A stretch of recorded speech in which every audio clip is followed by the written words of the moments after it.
Welcome back to the Final Fantasy Tactics All Archers Challenge Run.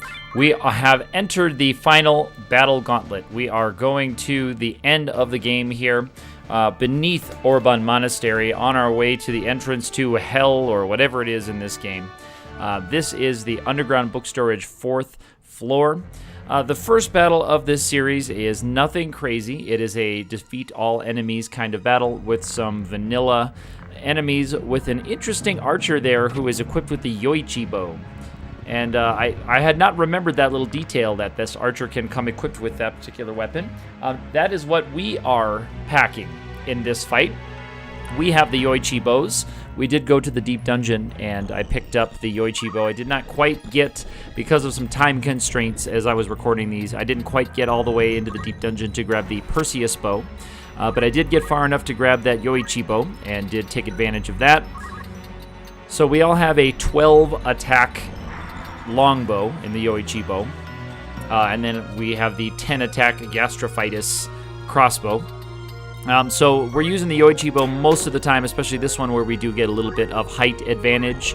And this one will be rather straightforward in grinding down these enemies, getting some of them weak so that they retreat. If I don't have enough gas to actually take them all the way out, get them down so that they're going to retreat, especially the attackers without ranged attacks. And so I'm working on both of these monks based on what my compatibility is and how much damage I can do to each one with each character, and I'm just getting everybody in position for the usual archer aerial attack. And I found that the interesting, really cool strength of the archers is the speed advantage they get from not having to move all the time. And that's something that the auto battle in this game doesn't ever seem to take into account, or it doesn't look like it does. But you get a huge advantage in your AT or your CT, I'm sorry, by not taking extra actions during your turn. So you take the move and the action, your CT goes farther down than if you just do an action. So if you can stand here and just plink guys away without having to move, your turns come up a lot more quickly. And that becomes much more noticeable in battles where you're facing against one single big boss, where you find yourself getting multiple turns in a row, because your speed really outpaces theirs as the battle grinds on, and your CT is starting at a higher rate than theirs all the way through.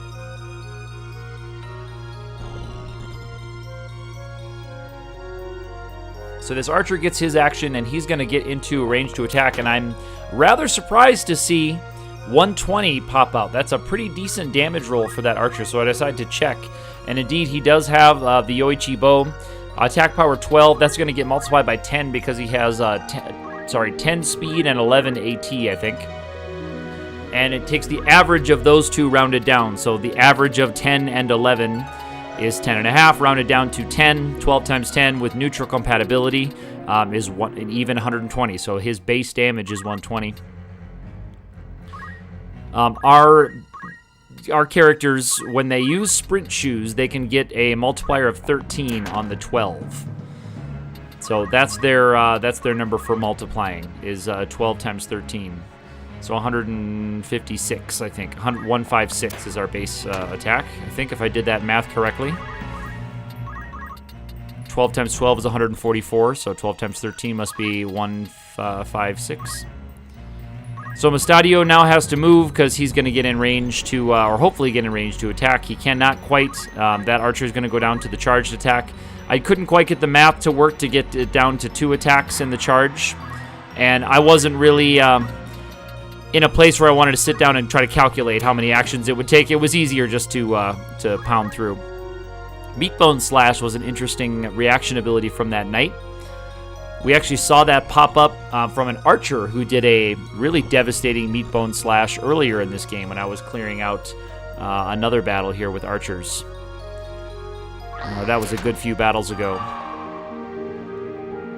So that archer is down.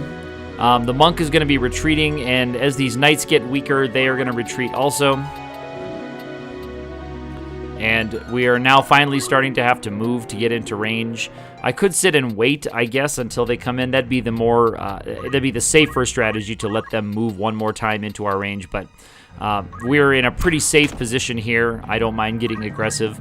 The only real risk in this one would be getting a Yoichi bow broken, but I think I have 8 Yoichi bows from duplicating them. Yes, I abused the dupe system like crazy, so I guess call your congressman or something if you don't like it. So I did duplicate all my Ultimus bows and duplicated all of the Yoichi bows.